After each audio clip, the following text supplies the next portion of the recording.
Well, I played a song at a gig a couple weeks ago, and this guy came up and he asked me about my the patch and the setting that I was using for it. As I have it labeled as 1 days here because it's obviously you can only have so many characters on the B6, but it is for the Pink Floyd song "One of These Days." I spent I was kind of picky about it, so I spent a little more time than I probably should have. But it sounds good, so I guess I didn't really spend that much time on it. Comparing with different versions of the song, different iterations of the band, because I mean, originally, for those that know, this was two bass guitars when they did it. Um, Live, they only do it with one bass guitar, so I tried to do my best with matching it. Guy Pratt has a awesome video about doing that out there. You should check his channel out. If you guys don't know who Guy Pratt is, he is the current, well, probably since the early 80s, current bass player with when Pink Floyd was playing, and also with David Gilmour's solo band. But anyway, I was playing with it. I got it. He asked me what it was and how I do it, but that he didn't have a Zoom B6. Um, But anyway, for those who are looking to get this tone, I figured, well, someone asked, so I'll do a video of it, how I got it on here. It sounds, like I said, it's not perfect. It sounds good for the band. It does good for us, so I guess I can't really complain.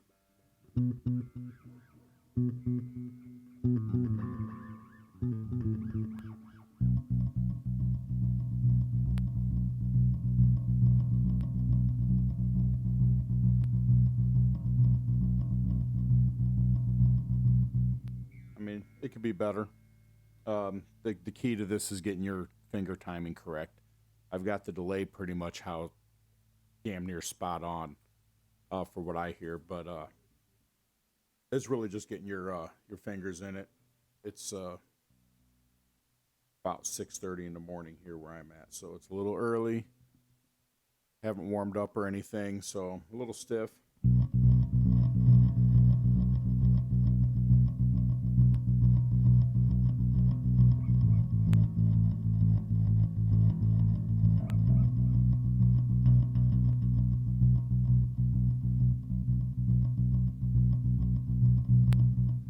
Kind of got this little double plucking going on in your hand. Single double, single double.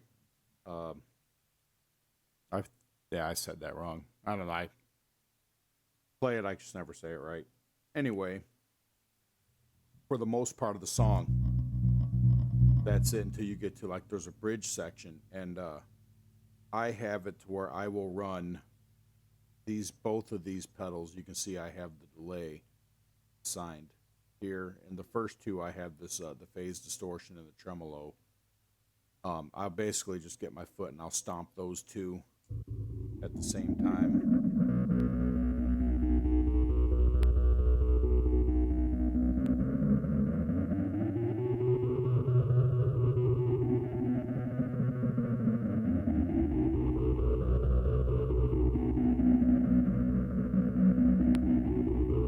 And then I'll just come back out of it.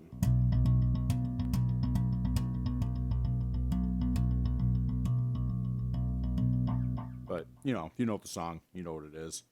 Anyway, I'm going to go over the settings on what I have here. So you can match it. I've got the Ampeg SVT. You can see I have the bass at -8, the mid at 1K, the mid at 5.5, treble at 9.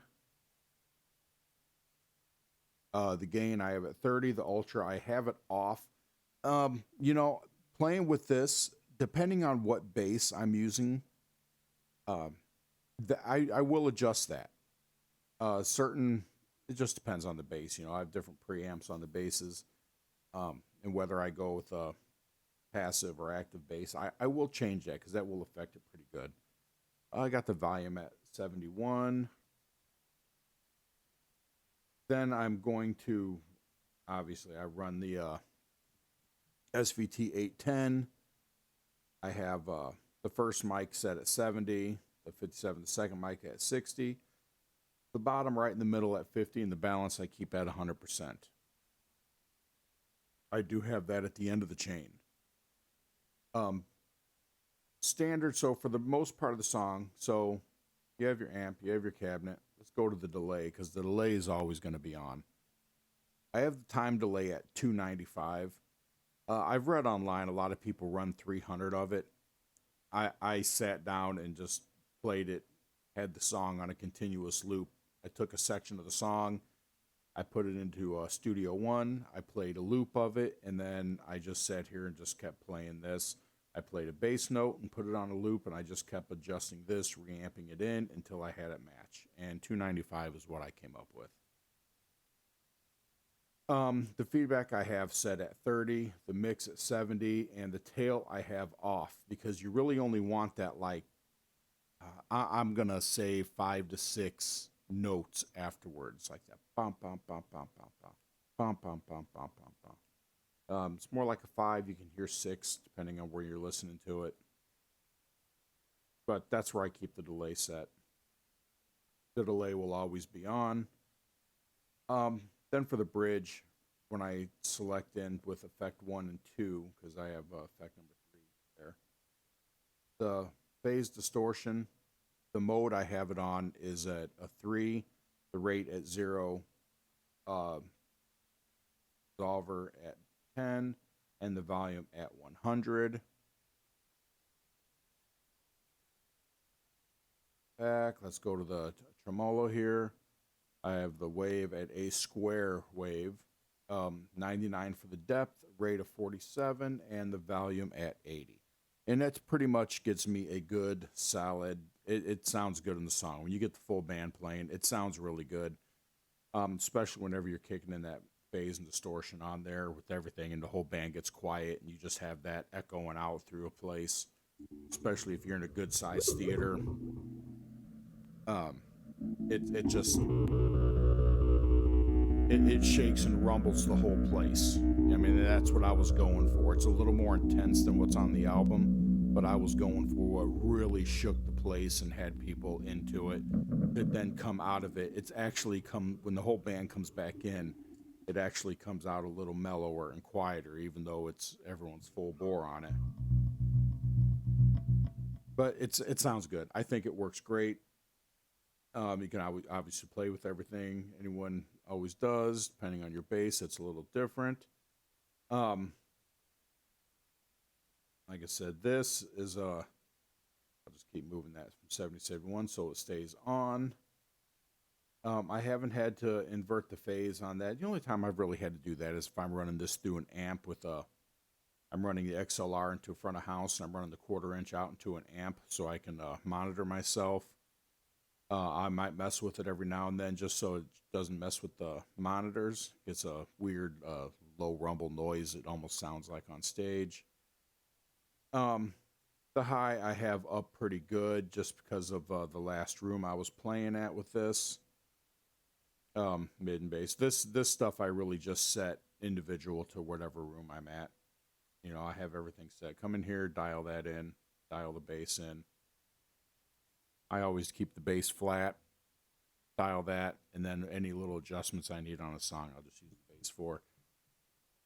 But anyway, I hope anyone gets any help out of this video. I know there's a lot of people who are going to hate on me for, oh, that don't sound right. That's not that. That's okay. That's your problem, not mine. Sounds good when we do it and people love it. But anyway, thanks for watching. And until next time, I really appreciate all the views in the comments. Thank you.